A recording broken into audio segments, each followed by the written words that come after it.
야, 이 미친년아. 네가 감히 내 비행기표를 취소했어. 공항 안내방송이 울리는데 수화기 너머로 고함이 터졌어요. 칠순 여행 간다고 제 카드로 870만 원어치를 긁어놓고 이혼장 도장 찍은 며느리한테 전화해서 하는 말이 이거예요. 9년 동안 제 퇴직금, 적금, 월급 전부 그 집에 쏟아부었더니 돌아온 게 이 욕설이었죠. 통장에 남은 돈 430만 원, 갈 곳도 없는 저한테요. 근데 말이에요. 저도 그냥 당하고만 있을 사람은 아니었거든요. 결혼 첫날부터 써온 가계부, 외도 증거, 카드 부정 사용 내역까지 전부 제 손에 있었으니까요. 그 이야기 지금 들려드릴게요. 그해 겨울, 저는 드디어 이혼장에 도장을 찍었습니다. 법원 앞 계단에 서서 협의이혼 확인서가 든 봉투를 양손으로 쥐고 있었죠. 바람이 차가웠지만 손끝이 떨리는 건 추위 때문이 아니었습니다. 25에 결혼해서 만 9년 그 긴 시간이 이 종이 한 장으로 끝났습니다. 옆에 선 정훈이 코트 주머니에 손을 찔러 넣은 채 저를 내려다봤습니다. 야, 진짜 이러는 거야? 정훈이 혀를 차며 고개를 저었습니다. 마치 제가 별것 아닌 일에 생떼를 부리는 것처럼요. 저는 그 표정을 올려다보면서 생각했습니다. 아, 이 사람은 끝까지 모르는구나. 자기가 뭘 했는지, 왜 이렇게 됐는지. 3개월 전이었습니다. 정훈이 새벽에 술을 마시고 들어와 양복을 소파에 던져놓고 잠들었죠.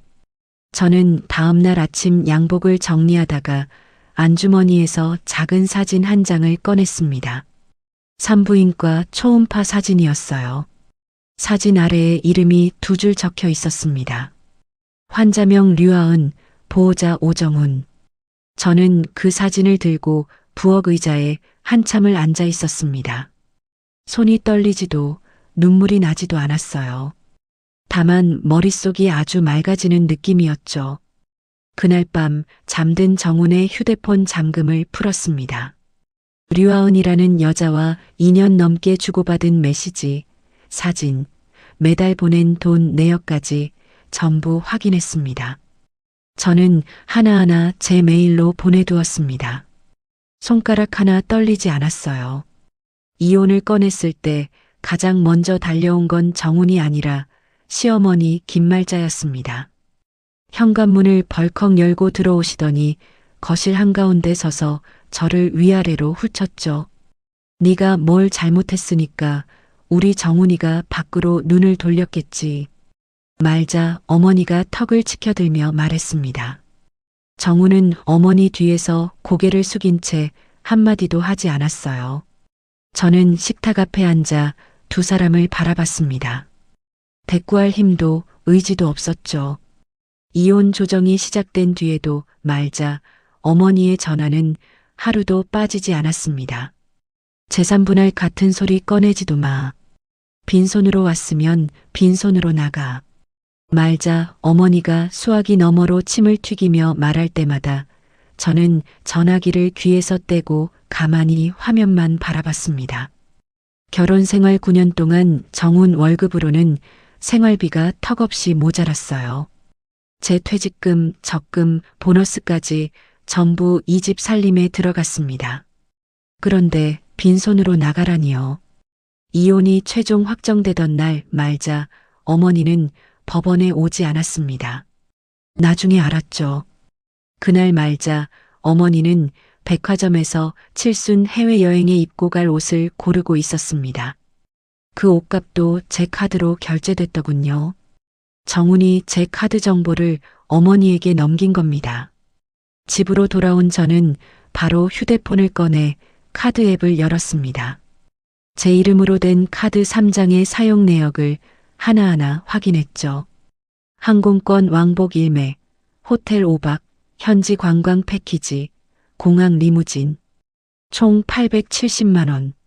결제일은 전부 이혼 조정이 시작된 이후였습니다. 저는 바로 카드사에 전화를 걸었습니다. 3장 전부 사용 정지해 주세요. 그리고 제가 직접 결제하지 않은 건들, 항공권하고 호텔 예약권 전부 부정사용으로 신고합니다.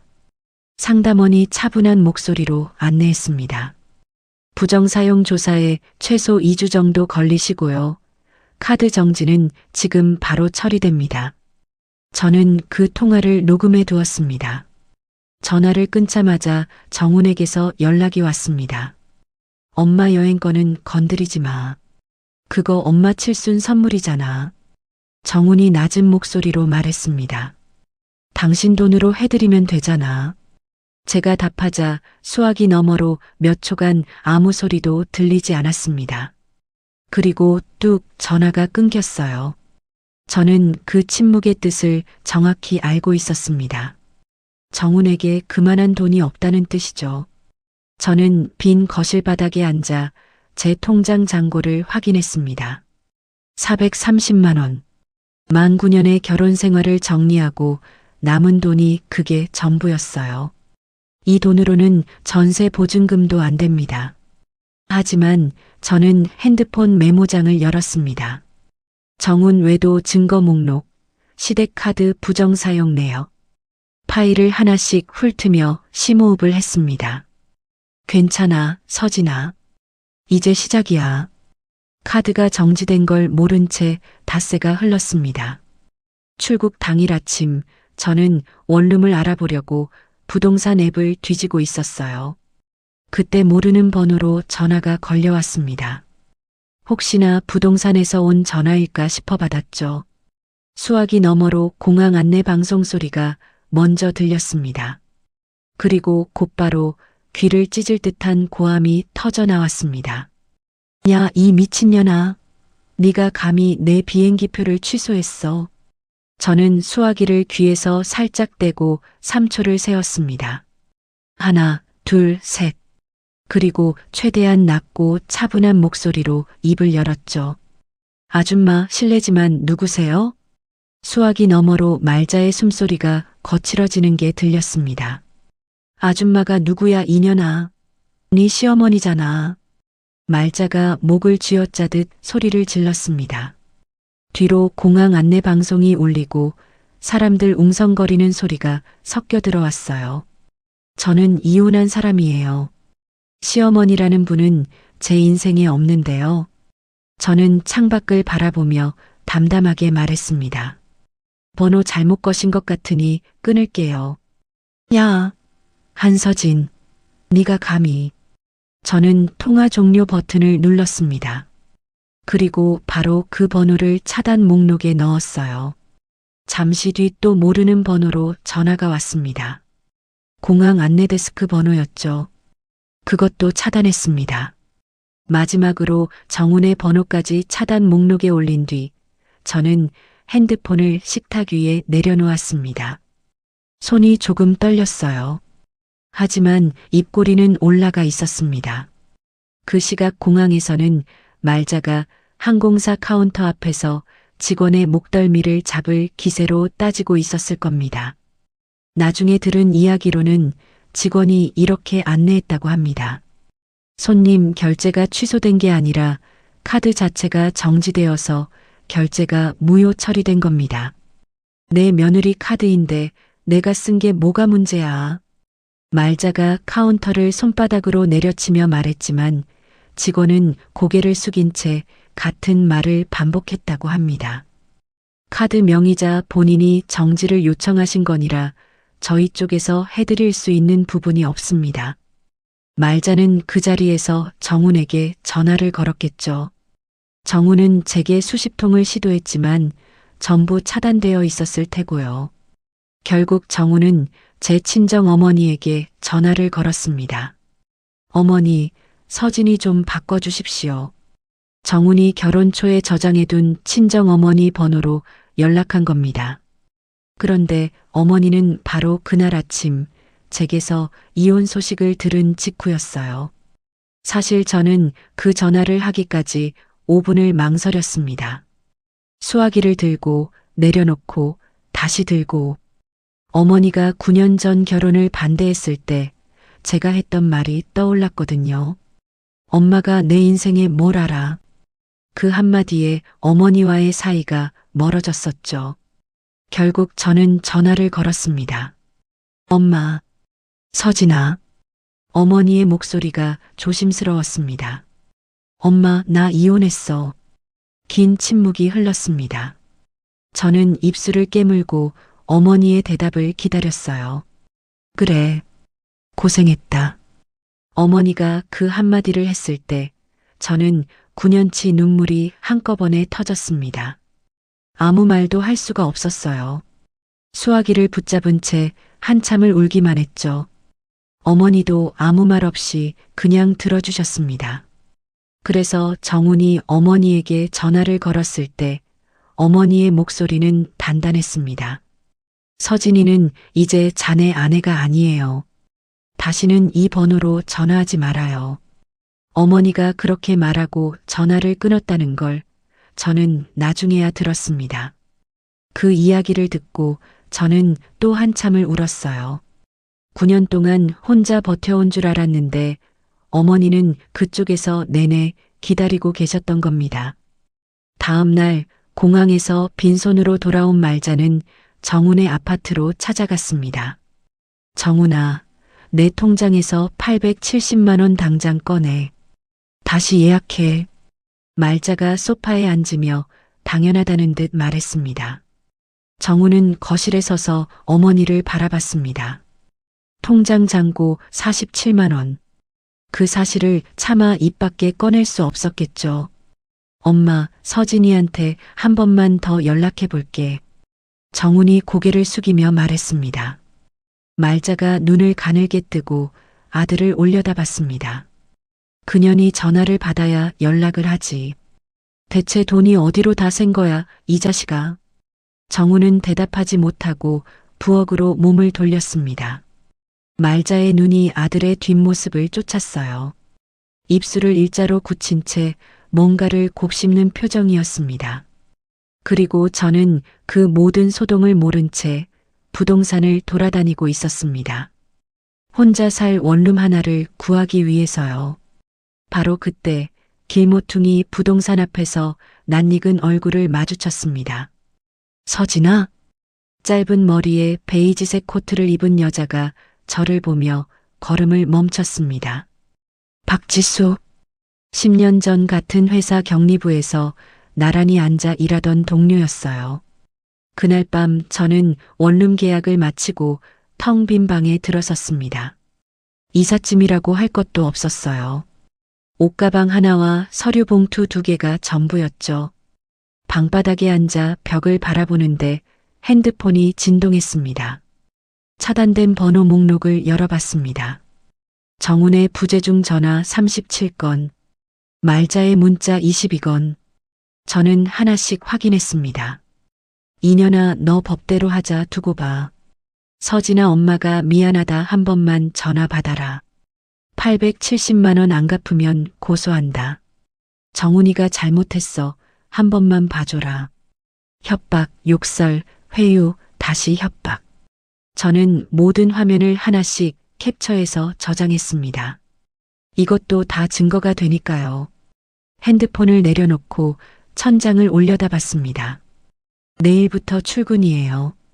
내일 아침 지수의 사무실 문을 열면 10년 만에 처음으로 제 이름으로 일하는 거예요.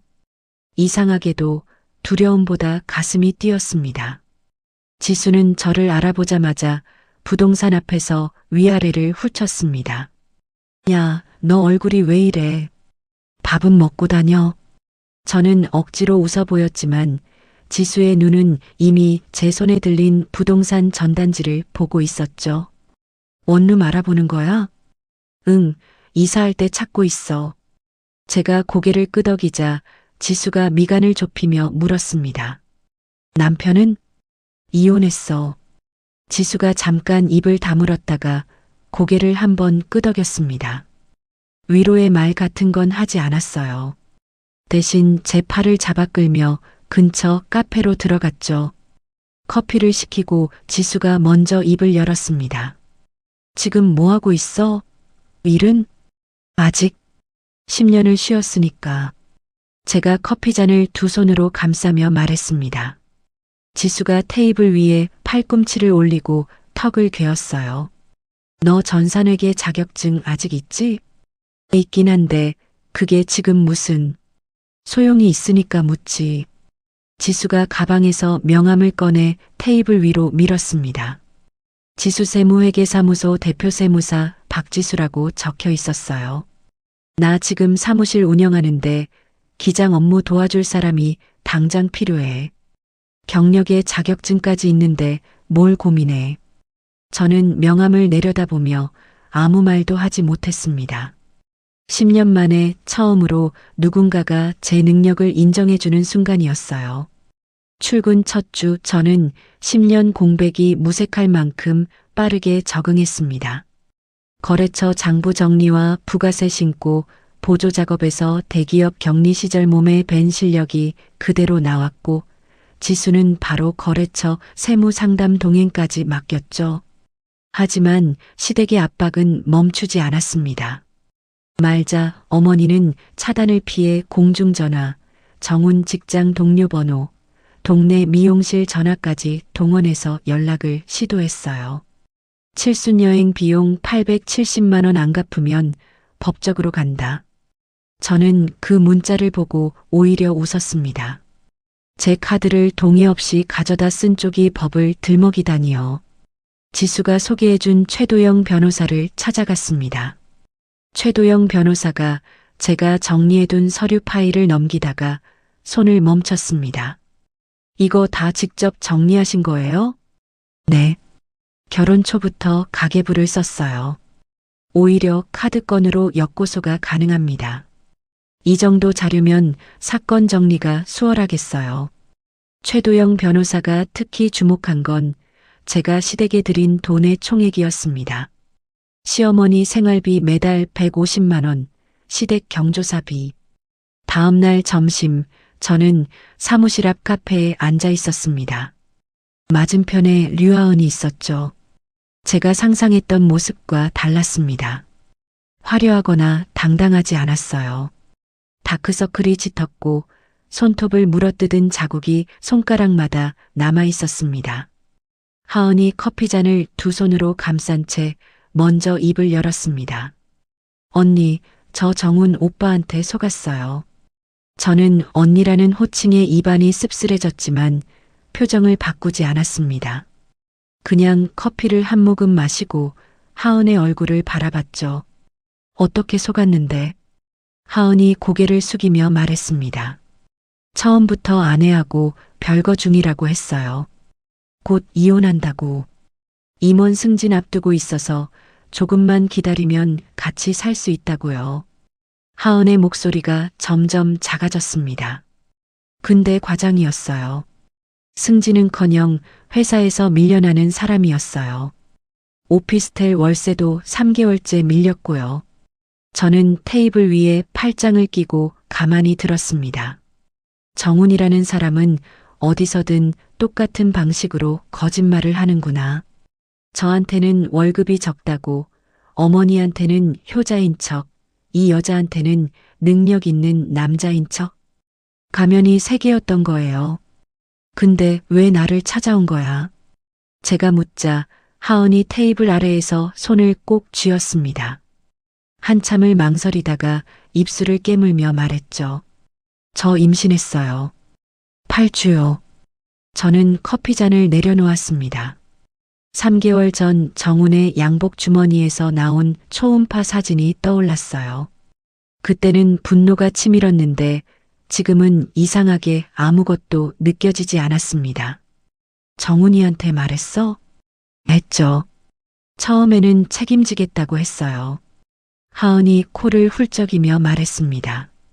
근데 이혼하고 나니까 갑자기 태도가 바뀌었어요. 지금은 시기가 안 좋으니까 정리하자고. 정리하자는 게 무슨 뜻인지 언니도 알잖아요. 저는 알았습니다. 정훈이 조용히 해결하자고 할 때가 어떤 뜻인지 9년을 살아봤으니까요. 하은이 눈물을 닦으며 저를 올려다봤습니다. 언니가 왜 나를 만나주는 거예요? 나를 미워해야 정상 아니에요? 저는 잠시 창밖을 바라봤습니다. 지나가는 사람들이 코트깃을 세우고 걸어가고 있었어요. 미워해야 정상이라고요. 맞아요. 3개월 전이었으면 이 여자 얼굴에 커피를 끼얹었을 수도 있습니다. 하지만 지금은 달랐어요. 정훈에 대한 미움이 사라지니까 이 여자에 대한 감정도 함께 빠져나간 겁니다. 남은 건 냉정한 계산뿐이었죠. 도와주려고 만난 거 아니야. 제가 하은의 눈을 보며 말했습니다. 같은 사람한테 당한 사람끼리 각자 받을 거 받자는 거야. 하은이 눈을 크게 뜨며 저를 바라봤습니다. 정훈이가 했던 약속, 주고받은 문자, 녹음한 거 있으면 전부 정리해도 돈 보낸 내역도 다. 제가 냅킨에 최도영 변호사의 연락처를 적어 밀어주며 말했습니다. 여기 변호사한테 상담 받아봐. 내 상황에서 뭘 할 수 있는지 알려줄 거야. 하은이 냅킨을 두 손으로 받아들며 고개를 숙였습니다. 고마워요, 언니. 고마워할 거 없어. 나도 내 싸움하는 거니까. 카페를 나서며 저는 생각했습니다. 한때 분노의 대상이었던 여자에게 변호사를 소개해주고 있다니. 기묘한 상황이었지만 정훈이라는 공통된 상대 앞에서 감정은 이미 정리되어 있었어요. 그 시각 말자 어머니는 정훈의 아파트에서 혼자 아들의 서랍을 뒤지고 있었습니다. 나중에 알게 된 이야기예요. 지난번에 발견한 오피스텔 계약서가 마음에 걸려 아들의 카드 명세서를 뒤졌죠. 여성 쇼핑몰 결제, 산부인과 수납, 커플링 구매 내역. 하나하나 확인하며 말자 어머니의 얼굴이 돌처럼 굳어갔습니다. 정훈이 퇴근해서 현관문을 열었을 때 말자 어머니가 거실 소파에 앉아 명세서를 무릎 위에 펼쳐놓고 있었습니다. 너 여자가 있었어? 말자 어머니가 고개를 들지 않은 채 물었습니다. 정훈이 신발도 벗지 못하고 현관에 멈춰 섰어요. 엄마, 그게... 그래서 서진이가 이혼한 거야? 말자 어머니가 명세서를 집어들며 천천히 일어섰습니다. 정훈 쪽으로 한 걸음 다가오며 목소리를 높였죠. 내가 며느리한테 욕을 해가며 네 편을 들어줬더니 네가 바람을 피운 거야? 정훈이 뒷걸음질을 쳤습니다. 엄마, 들어봐. 이 여자가 재산 분할에 끼어들면 우리 재산은 어쩌려고. 말자 어머니가 명세서를 정훈의 가슴팍에 밀어붙이며 소리쳤습니다. 며느리에 대한 미안함이 아니었어요. 아들의 도덕성에 분노한 것도 아니었죠. 자기 재산이 줄어들까봐 겁이 난 겁니다. 말자 어머니는 끝까지 말자 어머니였습니다. 정훈은 어머니의 추궁을 피해 하은에게 갔지만 하은은 이미 저와 만난 뒤 태도가 완전히 달라져 있었습니다. 오빠 월급이 진짜 얼마야? 임원 승진이라는 거 다 거짓말이었지. 하은이 팔짱을 끼고 정훈을 노려보며 말했습니다. 정훈은 어머니에게 한 거짓말과 하은에게 한 거짓말이 동시에 무너지면서 어느 쪽으로도 도망칠 수 없는 골목에 몰렸죠. 그 주 금요일 저는 최도영 변호사 사무실에서 진행 상황을 보고받았습니다. 정훈 씨 측에 내용 증명 발송했습니다. 최도영 변호사가 서류를 넘기며 말했습니다. 카드 무단 사용 총액 가계부 기준으로 정리하면 870만 원이 아니라 4,200만 원입니다. 저는 그 숫자를 바라봤습니다. 4,200만 원.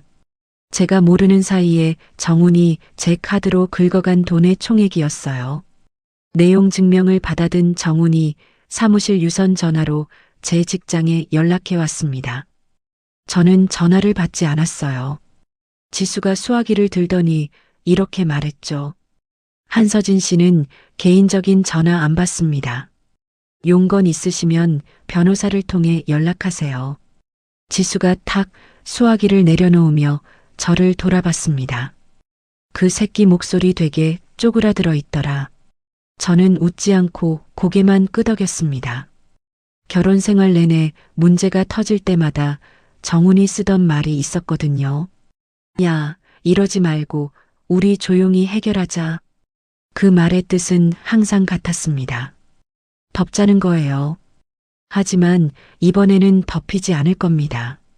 그날 저녁 원룸으로 돌아와 컵라면에 물을 붓고 있을 때 어머니에게서 전화가 왔습니다.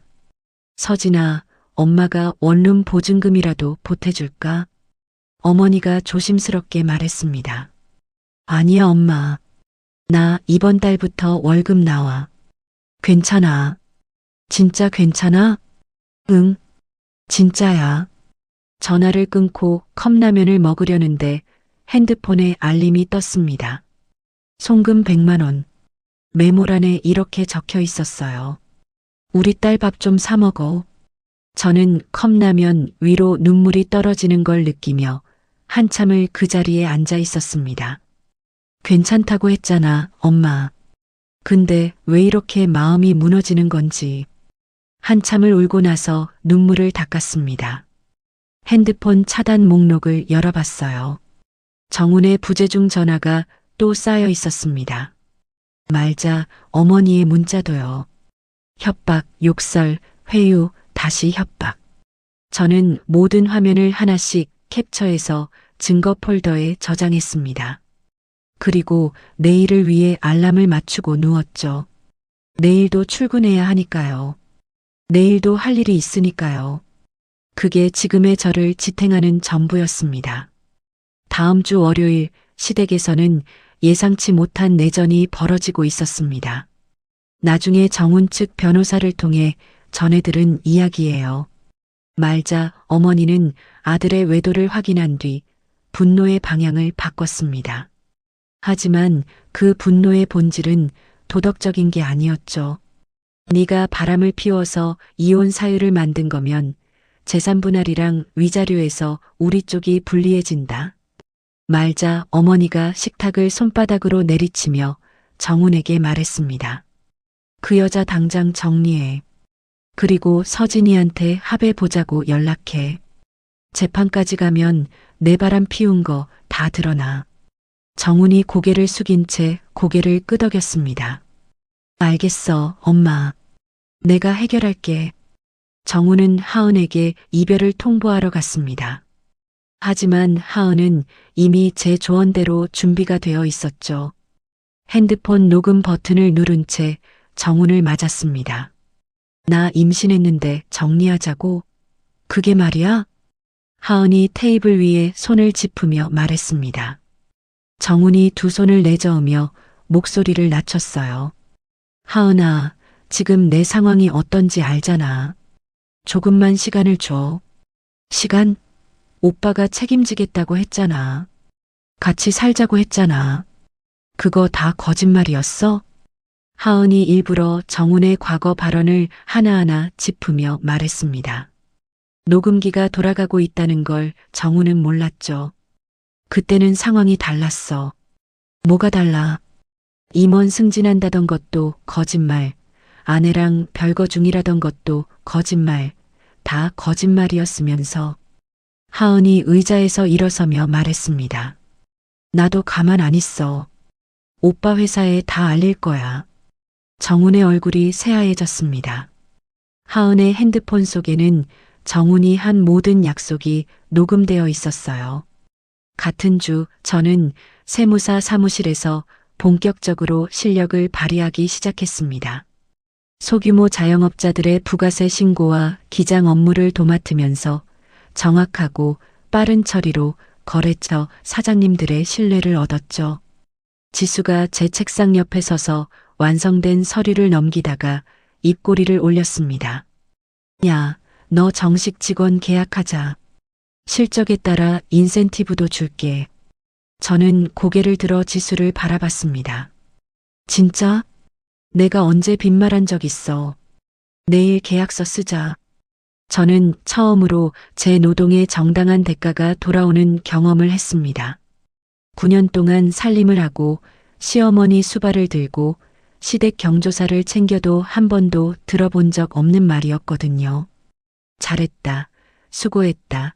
그런 말 한마디 없이 당연하다는 듯 받아먹기만 했던 사람들. 그 사이에서 저는 점점 투명해져 갔었죠. 일에 집중하는 동안 최도영 변호사에게서 연락이 왔습니다. 정훈 씨 측 변호사가 접촉해 왔습니다. 최도영 변호사가 전화기 너머로 말했습니다. 카드 부정 사용권은 인정하되 금액을 깎자. 대신 재산 분할은 현 상태로 끝내자는 제안이에요. 그걸 받아들여야 하나요? 아닙니다. 이건 시어머니 쪽 유산 문제가 건드려질까봐 서두르는 겁니다. 지금 합의하면 서진 씨가 손해예요. 최도영 변호사의 판단은 정확했습니다. 말자 어머니가 서둘러 합의를 원한 데는 이유가 있었거든요. 명숙이 새로운 변호사를 선임해서 과거 유산 문제에 대한 법적 대응을 본격적으로 준비하고 있다는 정보가 말자 어머니 귀에 들어간 거예요. 제 재산분할 소송과 명숙의 소송이 동시에 터지면 말자 어머니가 위조 서류로 혼자 가져간 시댁 아파트와 상가 건물의 소유권 자체가 흔들리니까요. 저는 합의를 거부했습니다. 그리고 명숙 측 변호사와도 연락을 취해 정보를 공유하기로 했죠. 명숙을 다시 만났을 때 명숙이 제 손을 잡으며 말했습니다. 서진 씨, 그 집에서 오래 고생한 거 나는 알고 있었어요. 말자가 서진 씨한테 한 짓이 나한테 한 짓이랑 똑같더라고. 명숙이 서류를 꺼내며 말을 이었습니다. 내가 아는 거 전부 줄게요. 서진 씨 싸움에 도움이 된다면요. 명숙이 제공한 정보 중 가장 충격적인 건 시아버지 보험금 이야기였습니다. 시아버지 오창수는 사망 전에 생명보험 세계에 가입되어 있었어요. 원래 보험금을 받을 사람은 배우자 말자와 아들 정훈이었죠. 그런데 시아버지가 병원에서 의식을 잃은 상태일 때 보험금 받을 사람이 말자, 어머니 혼자로 바뀌었습니다. 오빠가 눈도 못 뜨는 상태에서 서류가 처리된 거예요. 명숙이 주먹을 쥐며 말했습니다. 보험금이 총 5억이에요. 그걸 말자가 혼자 다 가져갔어요. 저는 그 이야기를 들으며 제가 알고 있던 시댁의 모습이 표면에 불과했다는 걸 깨달았습니다. 9년을 살면서도 몰랐던 거예요. 아니, 모르게 만든 거죠. 최도영 변호사에게 이 내용을 전달하자 변호사가 말했습니다. 보험건은 보험사의 사실 확인을 요청하겠습니다. 서류에 찍힌 도장이 진짜인지 변경 당시 오창수 씨의 상태가 어땠는지 확인되면 큰 무기가 됩니다. 저는 고개를 끄덕였습니다. 단순한 카드 문제가 아니라 시댁 전체의 재산 비밀을 건드리는 싸움이 되어가고 있었어요. 그 와중에 하은이 다시 연락을 해왔습니다. 언니, 정훈 오빠가 나한테 헤어지자고 하면서 아이도 지우라고 했어. 그 대화 녹음했어. 잘했어. 그 파일 절대 지우지 마. 변호사 상담 받았어? 아직이요. 빨리 가봐. 최도영 변호사 연락처 줬잖아. 네, 언니. 내일 가볼게요. 전화를 끊고 핸드폰을 내려놓았습니다. 한때 분노의 대상이었던 여자에게 이런 조언을 하고 있는 상황이 기묘했지만 이미 감정은 정리된 상태였어요. 정훈이라는 같은 사람 앞에서 저와 하은은 적이 아니라 각자의 싸움을 하는 사람들이었죠. 하은이 최도영 변호사를 찾아갔고 최도영 변호사는 하은의 사건을 별도로 맡았습니다. 이제 정훈에게는 세 방향에서 동시에 법적 압박이 가해지는 겁니다. 저, 명숙, 그리고 하은. 금요일 저녁 지수와 퇴근 후 소주 한 잔을 했습니다. 지수가 잔을 기울이며 물었어요. 야, 요즘 표정이 달라졌다. 그래? 응. 예전에 부동산 앞에서 만났을 때는 유령 같았는데 지금은 사람 같아. 저는 소주잔을 돌리며 웃었습니다. 이상하다. 이혼하고 나니까 오히려 만나는 사람이 늘었어. 결혼하고는 혼자였는데. 지수가 소주를 한 모금 마시고 잔을 탁 내려놓으며 말했습니다. 그 집이 너를 가둬놓은 거야. 이제 내 자리가 보이기 시작하는 거다. 그날 밤 원룸으로 돌아오는 길 저는 처음으로 이혼 후의 삶이 두렵기만 한 게 아니라는 걸 느꼈습니다. 차가운 공기가 볼을 스쳤지만 발걸음은 가벼웠어요. 그로부터 한 달여가 지났습니다. 최도영 변호사가 보험사에 요청한 사실 확인 결과가 돌아왔어요. 서진 씨, 중요한 결과가 나왔습니다. 최도영 변호사가 사무실 책상 위에 서류를 펼치며 말했습니다. 시아버지 오창수 씨의 보험금 받는 사람을 바꾼 서류에 찍힌 도장이 실제 오창수 씨가 등록한 도장과 다릅니다. 감정 결과가 그렇게 나왔어요. 저는 서류를 들여다봤습니다. 그리고 서류가 접수된 날짜에 오창수 씨는 이미 병원에서 의식이 없는 상태였어요. 입원 기록이 확인됐습니다. 최도영 변호사가 펜 끝으로 날짜를 짚으며 말했습니다. 즉 말자 씨가 도장을 위조해서 보험금을 혼자 가져갔을 가능성이 구체적으로 드러난 겁니다. 저는 의자 등받이에 기대며 숨을 내쉬었습니다. 5억이에요. 5억을 그런 식으로 가져간 거예요. 9년을 같은 집에 살면서 저는 그 사실을 까맣게 몰랐습니다. 최도영 변호사가 이 결과를 명숙 측에도 공유했고 명숙의 변호사가 바로 움직였습니다. 이 정도면 도장 위조하고 보험금을 속여서 가져간 걸로 고발할 수 있습니다. 명숙의 변호사가 그렇게 판단했다는 이야기를 최도영 변호사에게 전해 들었어요. 저는 명숙에게 전화를 걸었습니다. 명숙 선생님, 이 싸움은 선생님이 주도해 주세요. 저는 제 재산 분할권에 집중하겠습니다. 알겠어요, 서진 씨. 이번에는 안 놓칠 거예요. 명숙의 목소리가 단단했습니다. 5년을 삼킨 분노가 드디어 출구를 찾은 거죠. 이제 시댁을 향해 두 개의 전선이 동시에 열린 겁니다. 말자 어머니에게 고발 가능성이 전달된 건 명숙의 변호사가 보낸 내용 증명을 통해서였습니다. 나중에 들은 이야기인데 말자 어머니가 그 서류를 받아들었을 때 손이 떨렸다고 해요. 정훈아, 너 당장 명숙이한테 가서 무릎 꿇고 취소시켜. 말자 어머니가 전화기에 대고 소리를 질렀지만 정훈은 자기 앞에 쌓인 문제들로 그럴 여유가 전혀 없었죠. 정훈은 이 상황에서 최악의 선택을 했습니다. 하은에게 찾아가서 이렇게 말한 거예요. 하은아, 아이를 포기하면 5천만 원 줄게. 하은이 팔짱을 끼며 정훈을 올려다봤습니다. 5천만 원? 오빠 통장에 50만 원도 없으면서 내가 마련할게. 시간만 좀. 됐어. 오빠 말은 이제 하나도 안 믿어. 하은이 자리에서 일어서며 말했습니다. 나 변호사 만났어. 앞으로는 변호사를 통해서 연락해. 정훈의 얼굴이 일그러졌습니다. 하은은 그 대화도 녹음하고 있었어요. 다음 날 하은은 최도영 변호사 사무실을 찾아갔고 최도영 변호사는 하은의 사건을 별도로 맡았습니다. 이제 정훈에 대한 법적 압박이 잊혀 명숙, 하은 세 방향에서 동시에 가해지는 구도가 완성된 겁니다. 이 무렵 저는 세무사 사무실에서 자신만의 거래처를 확보해 나가고 있었습니다. 동네 소상공인들 사이에서 지수 세무사 사무실에 일 잘하는 분이 있다는 입소문이 퍼지면서 기장 의뢰가 늘어났죠. 지수가 제 책상 앞에 서서 거래처 목록을 훑으며 말했습니다. 야, 이 속도면 너 독립해도 되겠다. 아직 일러. 더 배울 게 있어. 저는 고개를 저었지만 마음 한쪽에 제 이름을 건 사무실의 그림이 희미하게 그려지기 시작했어요. 한편 말자 어머니는 궁지에 몰리자 뜻밖의 행동을 했습니다. 제 친정 어머니 한복순에게 직접 전화를 건 거예요.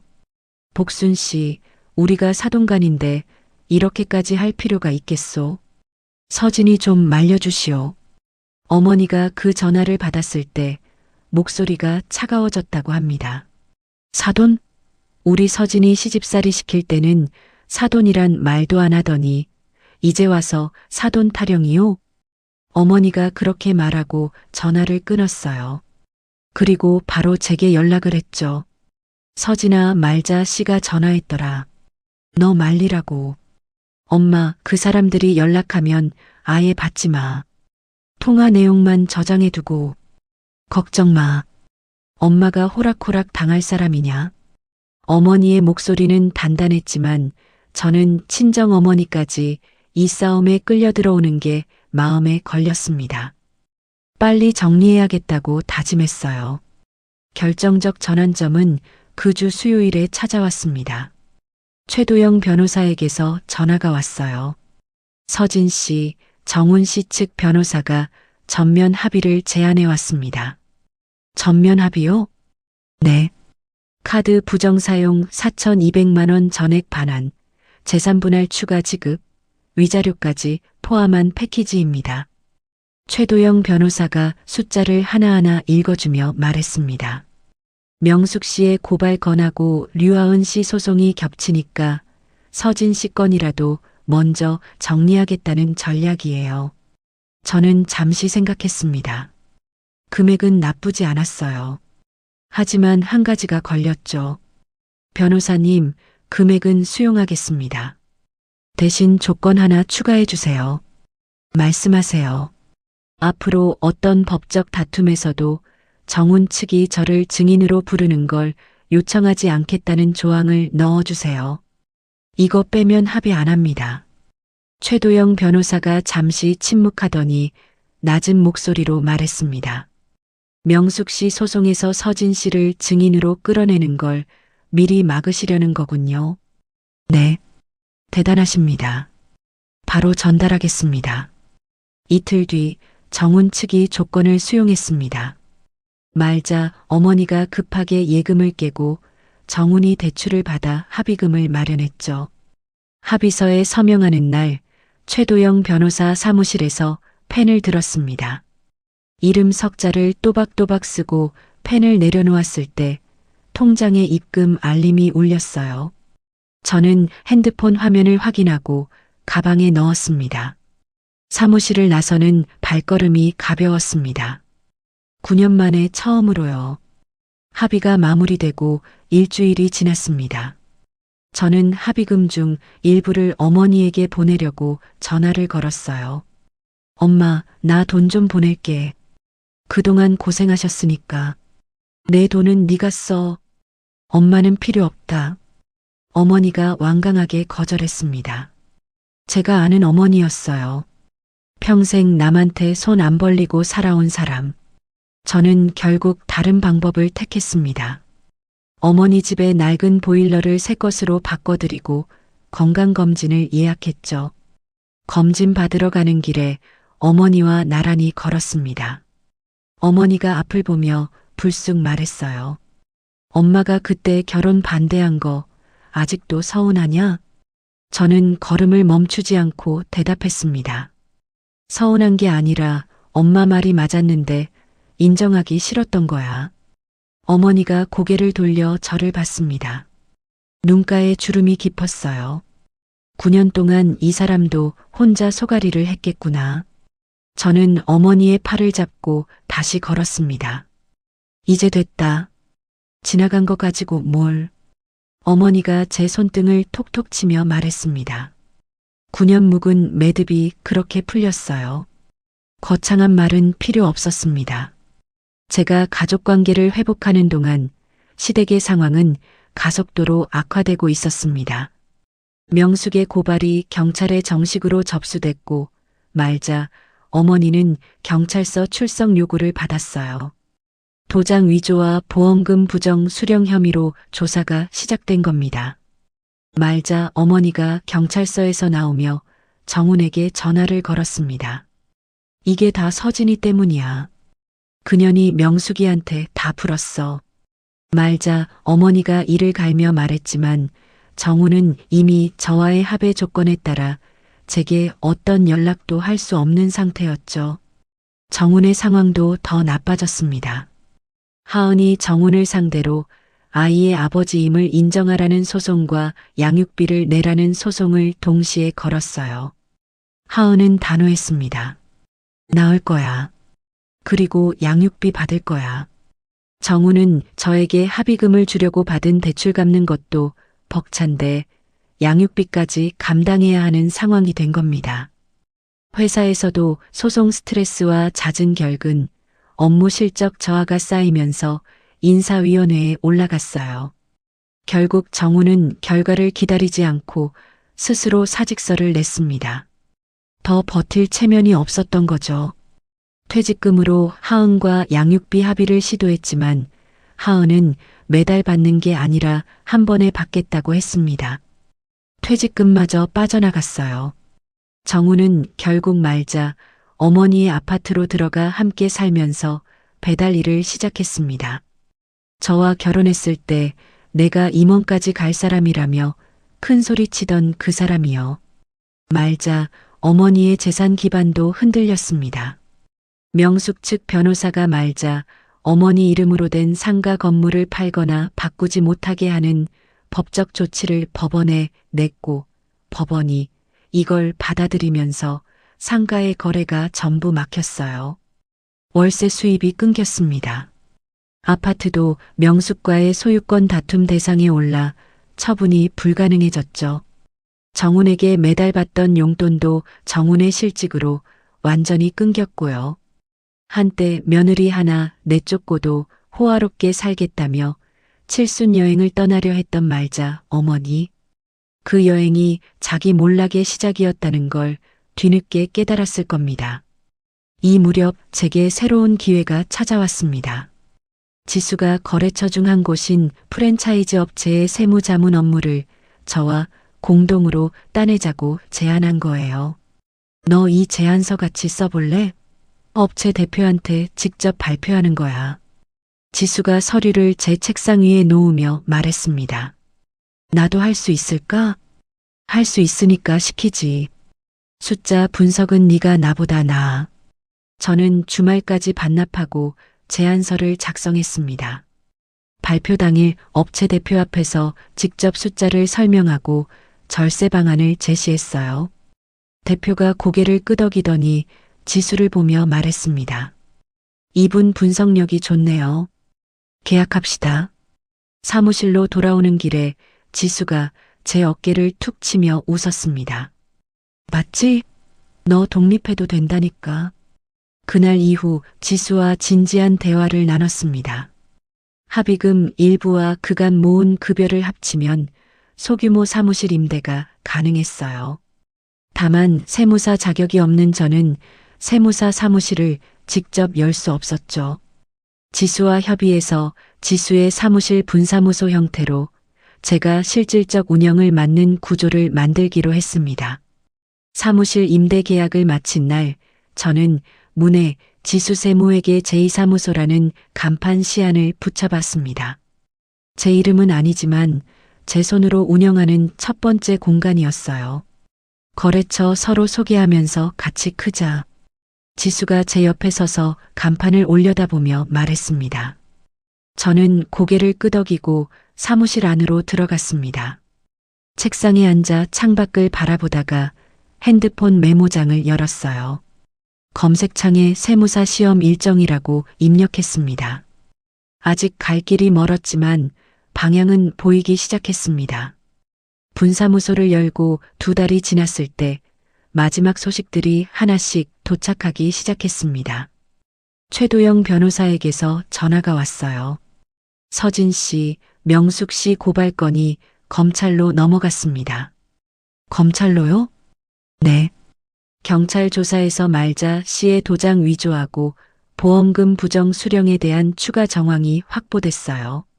최도영 변호사가 서류를 넘기는 소리가 수화기 너머로 들렸습니다. 말자 씨가 검찰 조사에서 보험 직원이 시킨 대로 했다고 책임을 돌렸는데 그 직원은 이미 수년 전에 퇴직해서 찾을 수가 없고 말자 씨 주장을 뒷받침할 증거도 없어요. 수사가 불리하게 돌아가고 있습니다. 저는 전화를 끊고 잠시 창밖을 바라봤습니다. 5억이라는 돈을 속여서 가져간 대가가 이제야 돌아오고 있는 거예요. 명숙이 5년을 기다린 보람이 있었죠. 말자 어머니의 경제 기반도 동시에 무너지고 있었습니다. 상가 건물에 걸린 법적 조치 때문에 월세 수입이 끊겼고 아파트도 명숙과의 소유권 다툼에 올라 팔 수도 없게 됐어요. 정훈에게 매달 받던 용돈도 정훈이 일을 그만두면서 완전히 끊겼죠. 한때 며느리 하나 내쫓고도 호화롭게 살겠다며 공항에서 큰 소리 치던 사람이 이제는 빈 아파트에 혼자 앉아 아무것도 할 수 없는 시간을 보내고 있었습니다.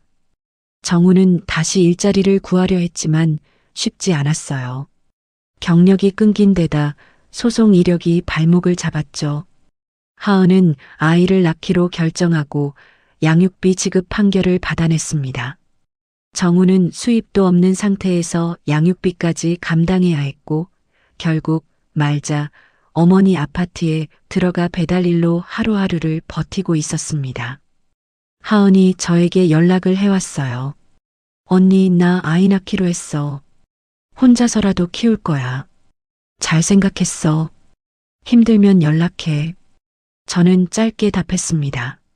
한때 남편의 외도 상대였던 사람과 이런 대화를 하고 있는 게 기묘했지만 정훈이라는 같은 사람에게 소가 시간을 허비한 사이에서 오는 묘한 이해가 있었어요. 미움은 이미 오래전에 빠져나갔죠. 분사무소는 개업 초기부터 예상보다 좋은 실적을 보였습니다. 지수가 연결해준 거래처들과 프랜차이즈 세무자문 계약이 안정적인 매출이 됐고 첫 분기 정산을 마쳤을 때 저는 통장을 들여다보며 생각했어요. 이 수입은 누구 어머니 용돈도 아니고 누구 차 할부금도 아니다. 온전히 제 것이었습니다. 첫 번째 직원 면접까지 진행했어요. 사무실이 돌아가기 시작한 겁니다. 어머니는 사무실에 종종 들르셨습니다. 표면적으로는 반찬통을 전해주시려고요. 하지만 실제로는 제가 일하는 모습을 보는 게 좋으셨던 거죠. 어느 날 어머니가 제 책상 위에 놓인 사업자 등록증을 가만히 바라봤습니다.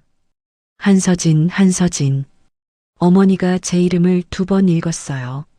손가락으로 글자를 천천히 짚으면서요. 저는 서류를 정리하다가 고개를 들어 어머니를 봤습니다. 엄마가 지어준 이름인데 한동안 제대로 쓰지 못해서 미안해. 어머니가 고개를 돌렸습니다. 눈가를 손등으로 훔치는 게 보였지만 저는 모른 척했어요. 어머니는 그런 사람이니까요. 남 앞에서 우는 걸 싫어하는 사람. 반찬 냉장고에 넣어둔다. 이번 주 안에 먹어. 어머니가 목소리를 가다듬으며 반찬통을 들고 부엌으로 가셨습니다. 시댁과의 모든 법적 관계가 정리되고 상당한 시간이 흐른 어느 날 사무실 우편함에서 의외의 봉투를 발견했습니다. 발신인이 김말자였어요. 봉투를 뜯으니 짧은 편지 한 장이 들어 있었습니다. 서진아, 내가 너한테 잘못했다. 이제 와서 이런 말이 무슨 소용이겠냐마는 네가 없으니 그제서야 네가 그 집에서 뭘 했는지 알겠더라. 저는 그 편지를 들고 한참을 서 있었습니다. 손이 떨리지도 눈물이 나지도 않았어요. 그냥 멍하게 글자를 바라봤을 뿐입니다. 편지를 서랍에 넣고 닫았습니다. 답장은 하지 않기로 했어요. 저녁에 어머니에게 이 이야기를 했습니다. 엄마 말자 어머니한테 편지가 왔어. 잘못했다고. 어머니가 설거지를 하다가 손을 멈췄습니다. 용서하라는 말 안 할게. 그건 네가 결정할 일이니까. 다만 그 사람 때문에 내 마음이 더 상하지는 않았으면 좋겠다. 안 상해, 엄마.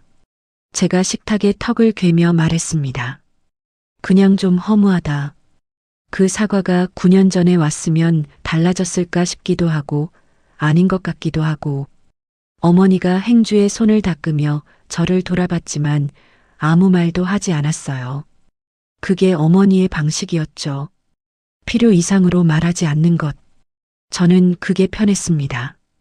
이것이 제가 시댁에 대해 마지막으로 품은 감정이었어요. 이후 말자 어머니를 떠올리는 일은 점점 줄어갔습니다. 분사무소 운영이 반년을 넘기면서 저는 세무사 시험 준비를 본격적으로 시작했습니다. 거래처는 20곳 가까이로 늘었고 첫 직원과 함께 사무실을 꾸려가는 하루하루가 빠르게 지나갔죠. 어느 날 퇴근 전 사무실을 정리하다가 핸드폰 깊숙이 남아있던 파일을 발견했습니다. 정훈 외도 증거 목록, 시댁 카드 부정 사용 내역. 한때 제 유일한 무기였던 파일들이었어요. 잠시 화면을 바라보다가 조용히 삭제했습니다.